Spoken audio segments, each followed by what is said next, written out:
Olá, pessoal! Que bom ter todo mundo de volta.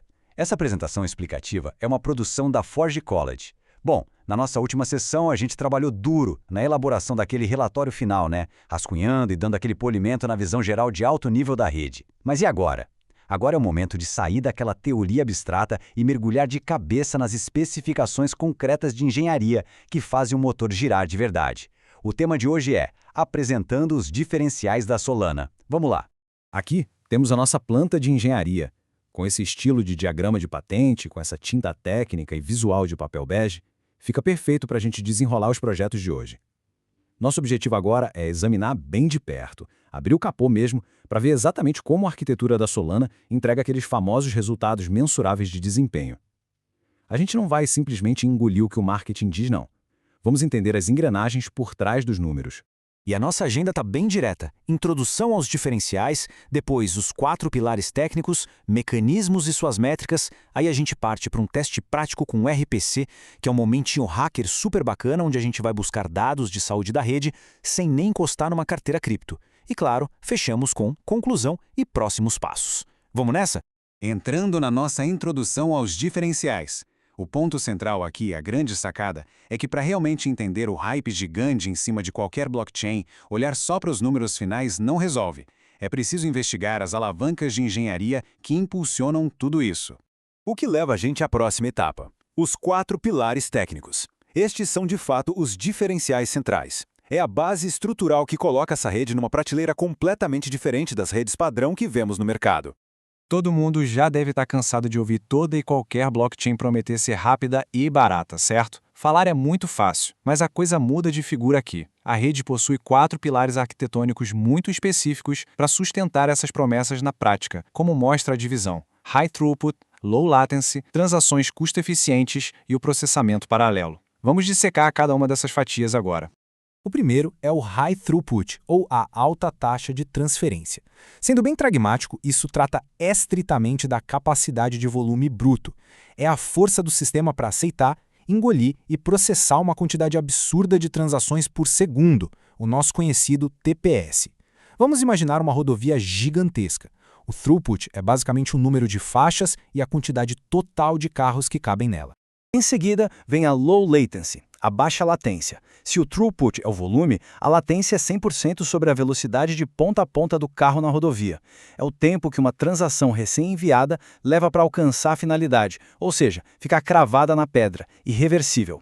Esse fator é, sem exagero, absolutamente crucial para aplicativos modernos que dependem de janelas de tempo minúsculas, tipo plataformas financeiras ou eventos ao vivo auditáveis. O nosso terceiro pilar foca nas transações custo-eficientes. E o grande pulo do gato aqui não é só ser barato, é ser previsível. Estamos falando de um custo computacional marginal baixíssimo e taxas de rede por transação medidas naquelas fraçõezinhas chamadas LAMPorts. E essa estabilidade de preço só existe porque o sistema processa milhares de transações com uma eficiência tão tremenda que o custo dilui no atacado. Chega de teoria abstrata, vamos para a seção Mecanismos e suas métricas. É aqui que a gente pega a nossa planta de engenharia e vê como esses pilares são construídos e, mais importante ainda, como dá para medir tudo isso na vida real. Observando esse mapa mestre, nota-se como os diferenciais se amarram perfeitamente com seus mecanismos de engenharia e com as métricas correspondentes. A propagação eficiente de blocos, por exemplo, é ela quem gera aquele TPS gigantesco. Já os atalhos no caminho de assinaturas e o ordenamento super rápido resultam naqueles tempos de confirmação medianos lá no chão. Então, a regra de ouro para levar para casa é: throughput e latência são frutos de uma arquitetura brilhante, não de um botãozinho de configuração que alguém girou no servidor. Isso joga a gente direto no quarto diferencial estrutural: execução serializada versus processamento paralelo. Voltando para a nossa analogia da rodovia, na execução serializada, todos os carros tentam passar pela exata mesma cabine de pedágio ao mesmo tempo. É gargalo na certa. Já no processamento paralelo, vários carros, as transações, aceleram livres em múltiplas faixas.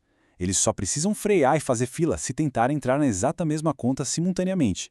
Se as contas são diferentes, as transações rodam em paralelo sem estresse nenhum. Beleza, a base está montada. Agora vamos para a seção do teste prático com RPC. Essa é uma forma totalmente mão na massa para ler o desempenho da rede usando dados reais, direto da fonte. Aqui estão os requisitos para o nosso teste de campo. E a melhor parte, é sério mesmo, é que não é preciso instalar a carteira cripto nenhuma, nem assinar nenhuma transação. Nada disso. A gente só precisa de um acesso de leitura a um endpoint RPC público. É 100% de graça, seguro, e entrega um raio-x do sistema batendo ao vivo. Vamos destrinchar a lógica disso em 3 passos bem fáceis de digerir. Passo 1, a gente configura o endpoint para a rede principal. Passo 2, usamos um método essencial chamado getRecentPerformanceSamples para buscar as amostras, basicamente interrogando os validadores sobre o desempenho atual. E o passo 3, pegar essa massa de dados brutos e calcular a média. A matemática da coisa é de uma simplicidade que chega a ser poética. O TPS instantâneo de uma amostra é só um número de transações dividido pelo período da amostra em segundos. Fazendo a média aritmética das amostras válidas, pronto, temos uma estimativa absurdamente limpa e útil do fluxo de transações naquele exato segundo. E quando a gente roda esse script, bang! Temos o tipo de retorno que aparece aqui. Um número como 1200,45 de TPS médio numa janela específica. Não é uma estatística inventada numa planilha de marketing. É um dado bruto, real, extraído das entranhas da máquina direto dos validadores. Fantástico, né? Mas e a outra ponta? A latência. Para isso, o desafio de código é outro. A sacada é usar o método getSlots para identificar o bloco atual, depois a gente puxa os tempos de processamento dos últimos 50 slots e calcula a diferença mediana entre eles. E atenção, usar a mediana em vez da média simples é fundamental aqui, justamente para a gente limpar qualquer ruído ou anomalia temporária da rede. Fazendo as contas, a latência mediana deve bater bem perto disso aqui, 400 milissegundos. Literalmente o tempo de um piscar de olhos. É exatamente essa visão empírica, tátil, que o pessoal de desenvolvimento precisa para planejar a capacidade do sistema no mundo real. E comprova o porquê de aplicações em tempo real rodarem tão liso nesse ecossistema. O que leva a gente à nossa conclusão e próximos passos. Vamos amarrar tudo que vimos sobre como a engenharia dita esse desempenho incrível. O grande resumo da ópera traz 3 lições fundamentais. Primeiro, throughput e latência andam de mãos dadas, são resultados diretos da arquitetura.